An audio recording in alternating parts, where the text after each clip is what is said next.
je vais vous présenter Visual Basic, l'outil de programmation de macros associé à Microsoft Excel et à d'ailleurs tous les autres logiciels de la suite Office, et même c'est un langage qui est utilisé dans bien d'autres contextes, et en tout cas qui permet voilà, de faire des macros sur Microsoft Excel. Alors pourquoi cette vidéo? Tout simplement parce que j'ai décidé de créer une playlist sur ma chaîne spécifique avec plusieurs vidéos pour apprendre à des débutants à se servir de Visual Basic. Et d'ailleurs pas qu'à des débutants, aussi potentiellement après à des gens qui ont déjà un niveau un peu plus avancé, mais qui cherchent à faire certaines choses bien spécifiques. Donc voilà, le but c'est que vous soyez débutant ou avancé, et même si vous n'avez encore jamais entendu parler de Microsoft Visual Basic, c'est de faire des vidéos suffisamment accessibles que pour qu'elles puissent être comprises par tout le monde, avec un tout petit peu de bonne volonté et également l'envie d'essayer par soi-même. Donc voilà. Alors, juste pour vous expliquer un tout petit peu, qu'est-ce que c'est que Visual Basic? Donc, ça permet de créer des macros.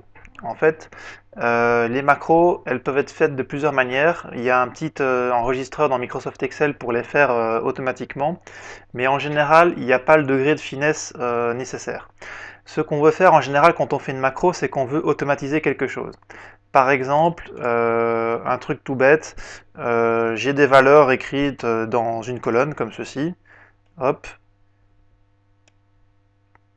et dans la colonne suivante, je voudrais que ces valeurs se copient dans la colonne suivante, mais par exemple multipliées par 2, ou bien multipliées les unes par les autres, ou ce genre de choses. Enfin, il y a vraiment moyen de faire plein de choses. À la rigueur, c'est pratiquement que votre imagination qui vous limite.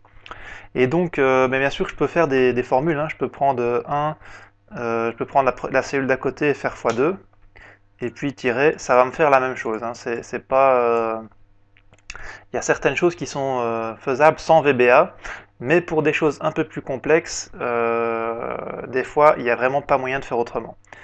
Donc dès que vous avez des tâches qui sont un peu répétitives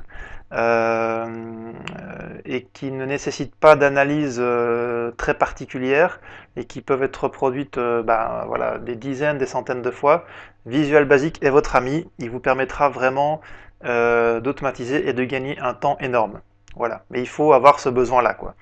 Voilà, je vais vous montrer après des exemples, hein, bien sûr, c'est le but. Tout d'abord, je vais vous indiquer comment rentrer dans le vif du sujet, parce que par défaut, vous voyez avec les onglets que vous avez là, vous n'allez trouver Visual Basic nulle part. C'est normal, il n'y est pas.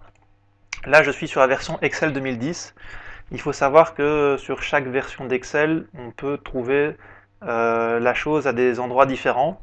Néanmoins, en général, c'est dans l'onglet développeur qui n'apparaît pas, qui devrait être à droite ici, mais que je n'ai pas. Et vous n'avez pas non plus si vous n'avez jamais fait de Visual Basic. Alors pour le faire apparaître, vous allez dans Fichier, Options, vous voyez le petit bouton qui est bien caché, et vous allez dans Personnaliser le ruban. Et donc ici, vous avez un affichage qui vous reprend tous les onglets disponibles, en tout cas disponibles, et ceux qui sont cochés sont ceux qui sont affichés. Donc l'onglet développeur, je souhaite l'afficher, donc je clique dessus. Je fais OK, pouf, l'onglet développeur vient d'apparaître. Du coup, j'ai accès aux fonctionnalités Visual Basic. Alors ici, on va y aller tout à l'heure, c'est pour taper du code. Alors, juste pour vous rassurer un tout petit peu, le code Visual Basic,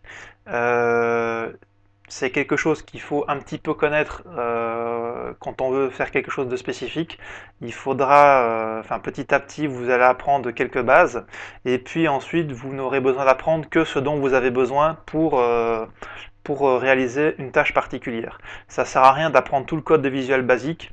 Vous avez juste besoin de certaines choses bien particulières que je vais vous montrer progressivement, qui vont vous permettre de faire les tâches que vous souhaitez réaliser. Et puis, de temps en temps, il faudra faire une recherche sur Internet pour trouver comment faire quelque chose de particulier. Ça peut également être fait à l'aide de ça. Ça, c'est l'enregistreur de macros. En fait, c'est quelque part comment faire des macros sans connaître Visual Basic du tout. Bon, ça peut paraître étrange. Enfin, finalement une macro, c'est une automatisation d'une suite d'actions, hein. Donc, il n'y a rien qui vous empêche d'enregistrer une macro. Je vais prendre un exemple. Pouf, on va l'appeler ma macro 1, par exemple, hein. Le but de la macro, c'est d'écrire bonjour dans la cellule qui est sélectionnée. Pouf, j'ai fait ce que je voulais faire. Là, j'ai dû réaliser moi-même la suite d'actions pour montrer au recordeur ce que je voulais faire. Je fais arrêter l'enregistrement et ma macro est enregistrée. Donc normalement, si je me mets sur B4, je lance macro. Ça, c'est pour lancer les macros qui ont déjà été réalisés auparavant. Ça sert à rien d'utiliser ce bouton si vous n'avez pas fait de macro. Et je lance ma macro 1. Je fais exécuter, pouf, et il y a marqué bonjour dans B4. Vous voyez, c'est quand même pratique. Bon, cela dit, à part pour des tâches vraiment très très spécifiques, qui en général n'ont pas beaucoup de valeur ajoutée, le recordeur de macro ne suffira pas. Pourquoi? Mettons que je veux faire quelque chose de plus complexe. Je vais vous montrer un autre exemple. Je réenregistre une deuxième macro. Donc ma macro 2. Et puis je veux taper cette fois bonjour dans B2 et toi dans B3. Et puis je veux mettre les deux cellules en jaune. Pourquoi pas, voilà. Donc j'arrête l'enregistrement. Et là, normalement, j'ai une macro qui me met bonjour dans la cellule sélectionnée et toi en dessous. Enfin, c'est ce qu'on pourrait avoir tendance à croire. Alors, je vais mettre en D2. Je vais supprimer ce qui a été fait juste pour que vous voyez ce qui se passe. Je vais me mettre en D2 et je m'attends à ce que les choses viennent s'ajouter ici, puis se mettre en jaune. Je lance la macro. Pouf, exécuter. Qu'est-ce qui s'est passé? Ça n'a pas fait évidemment ce qui était attendu, puisque ça a bien mis bonjour dans la cellule sélectionnée. Par défaut, la première action, il considère que c'est dans la cellule de départ. Par contre, après, il applique tous les changements aux cellules dans lesquelles ces changements se sont produits lorsque j'avais fait les actions la première fois. Donc du coup, vous voyez, le recordeur de macro, tout seul, il est un peu insuffisant. Par contre, c'est que c'est un outil très puissant si vous voulez savoir quel code utiliser en VBA pour effectuer une action donnée. Par exemple, mettre en forme un texte.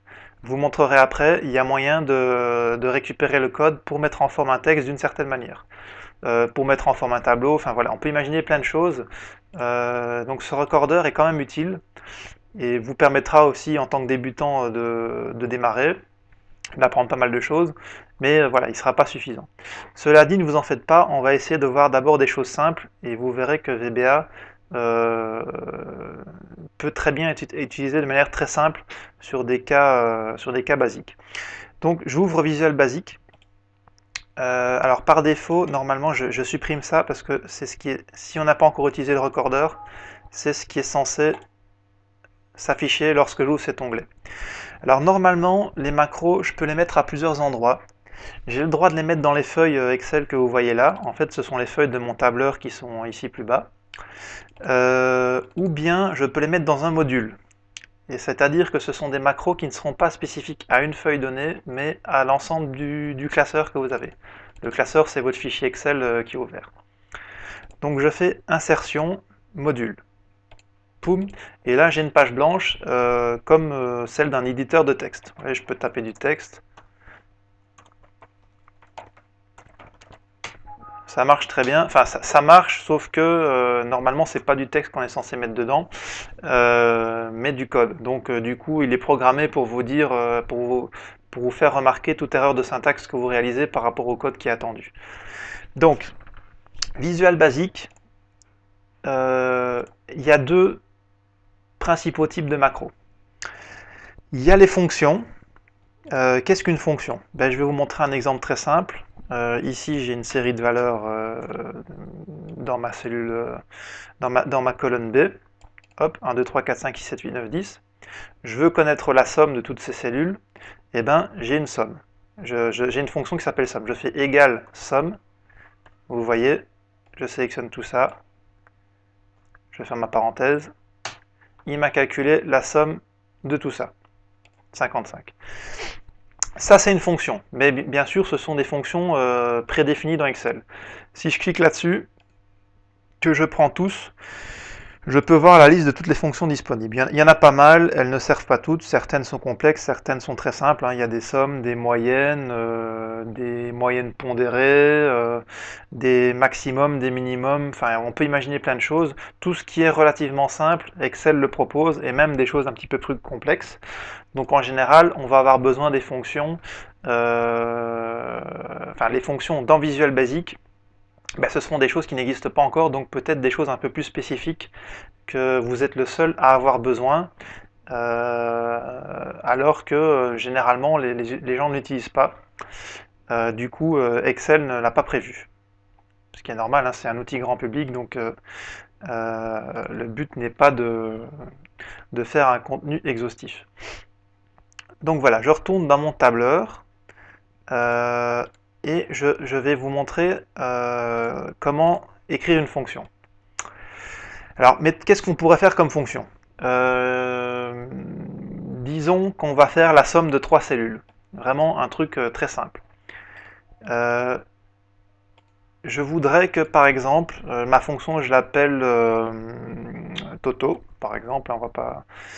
Et que si je prends Toto et que je sélectionne une cellule, virgule, enfin point virgule normalement, point virgule, une autre cellule, pourquoi ça n'a pas marché? Ah oui, encore point virgule, une autre cellule, il me fasse la somme des 3. Sauf que pour l'instant, Toto, ça veut rien dire, donc il me met un message d'erreur pour me dire qu'est-ce que c'est que Toto. Donc, je vais définir ce qu'est Toto. J'efface ça, ça sert à rien de le mettre tant que c'est pas défini. Je vais taper dans Visual Basic function, parce qu'il faut toujours taper en anglais, c'est un code, enfin c'est reconnu en anglais. Function Toto, donc ça c'est le nom de ma fonction, et puis j'ouvre la parenthèse et je vais préciser le nombre d'arguments de ma fonction. L'argument c'est quoi? Ben, c'est le paramètre que vous allez sélectionner dans votre fonction. Par exemple, quand j'ai fait somme de tout ça, somme voilà, de cette plage là, G6, G14, et ben l'argument, je n'est pas content parce que je suis en train de définir quelque chose, l'argument c'est G6, G14, vous voyez? Donc l'argument c'est grosso modo en fonction de quoi va varier votre fonction. Donc je vais définir 3 cellules, on va dire cellule 1, cellule 2 et cellule 3.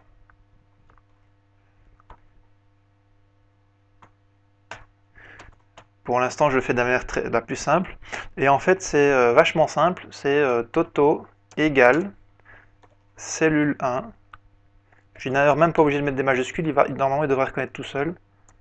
Plus cellule 3. Pouf. Il a reconnu, il a mis les majuscules parce qu'il a reconnu que c'était les paramètres que j'avais spécifiés ici. Ceci est défini. Vous voyez, c'est très simple, hein. J'ai juste fait une addition. Ces valeurs-là sont censées être définies puisque ce sont vos paramètres. Donc du coup, Toto est connu parce que c'est égal à tout ça.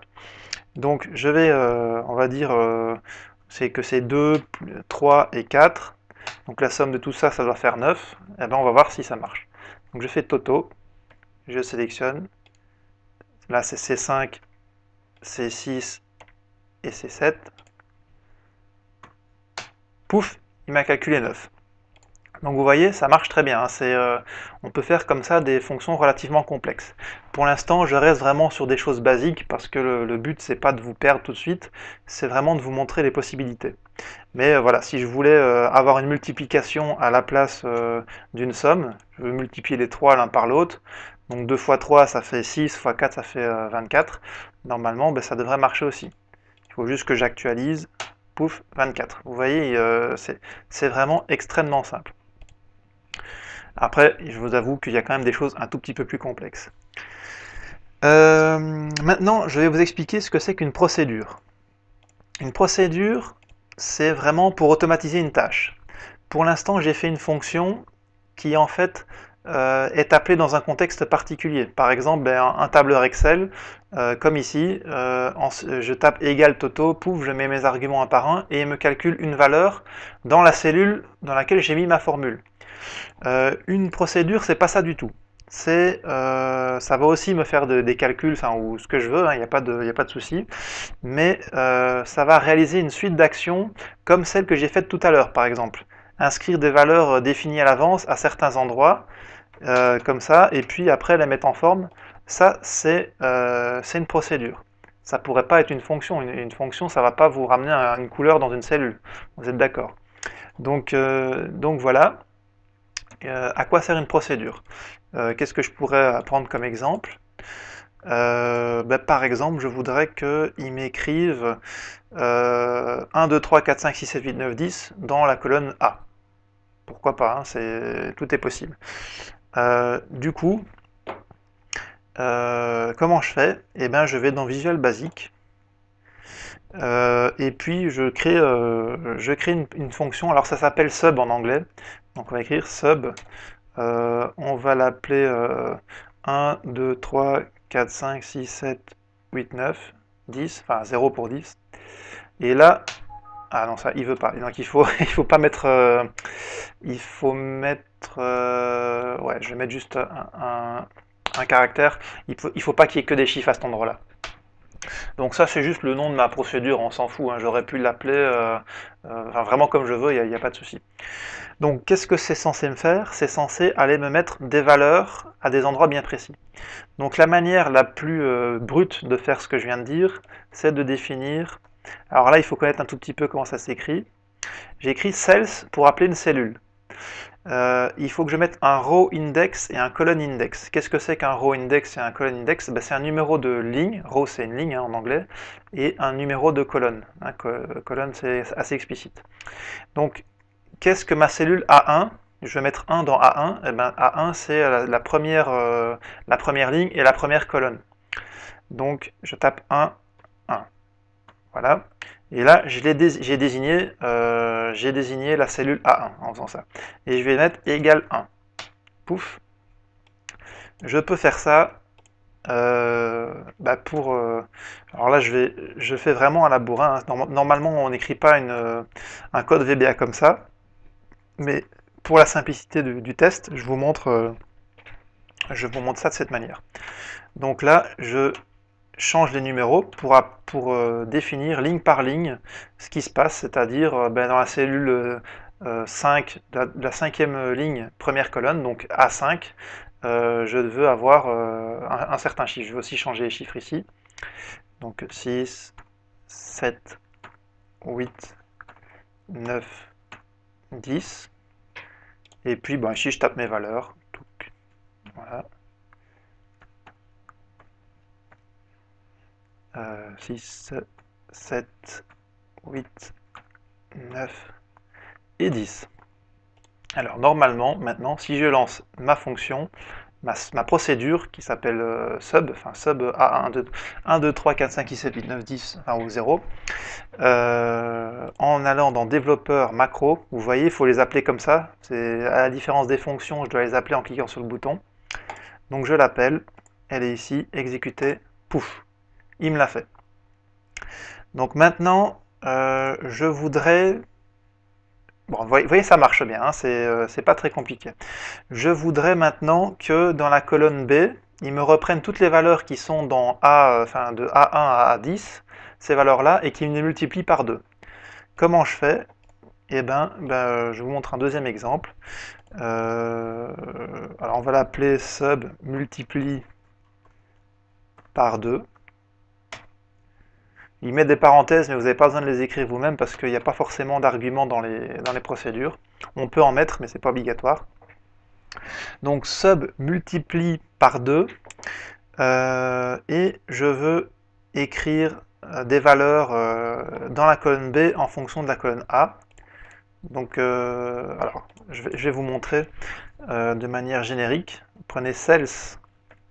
Alors, qu'est-ce qu'on veut modifier? La colonne B. Donc row index, pardon, d'abord c'est la première ligne, donc 1 pour la première ligne, et la colonne B c'est la deuxième colonne. Ça c'est ce qu'on veut modifier. Égal, qu'est-ce qu'on veut prendre? A1, donc c'était cells 1,1. Voilà, multiplié par 2, donc fois 2. Voilà, donc là, si je lance juste ça, il va me le faire, il va me le mettre ici. Maintenant, je veux le faire pour l'ensemble des cellules, et je vais faire la même chose que j'ai fait précédemment, hein, c'est tout simple. Donc, comment je pourrais faire ça de manière très simple? Bon, je vais juste copier-coller, c'est ce qui ira encore le plus vite. Et là, un copier-coller, avec des modifications manuelles ligne par ligne, vous vous rendez compte que ça ne sert pas à grand chose. Normalement, c'est pas comme ça qu'on fait, puisqu'on est dans une logique d'automatisation, hein, je vous l'avais expliqué. Donc vous verrez qu'il y a des manières automatisées de faire tout ça, mais ce sera l'objet de la prochaine vidéo, parce que c'est un tout petit peu plus complexe, et c'est un concept avec lequel il faut se familiariser progressivement. Donc voilà, et ici pareil, je change les numéros de ligne pour dire que l'opération que j'ai fait en haut, je la fais également pour les lignes en dessous. 7, 8, 9 et 10. Et là, j'enlève B2, mais je pourrais même le laisser, hein, ça ne changerait rien. Et je fais macro multiplie par 2, pouf, et voilà, j'ai les chiffres multipliés par 2. Donc voilà, je vais arrêter là, enfin je ne vais pas vous en montrer plus pour le moment. Je vais juste vous expliquer comment sauver votre classeur Excel lorsque vous avez fini. Pourquoi? Parce qu'il faut le sauver d'une certaine manière, sinon vous risquez de perdre vos macros. Alors si vous êtes sur Excel 2003 ou une version antérieure, vous sauvez simplement votre fichier Excel en faisant enregistrer sous sans spécificité. Si maintenant vous avez une version plus récente d'Excel, c'est-à-dire normalement à partir de 2007, vous faites aussi enregistrer sous, mais vous pensez bien à préciser dans le type de fichier que vous allez sauver, le type de fichier XLSM, classeur Excel prenant en charge les macros. Et là, vous le mettez, je crée un nouveau dossier, mes macros, pouf, voilà, et on va l'appeler première leçon.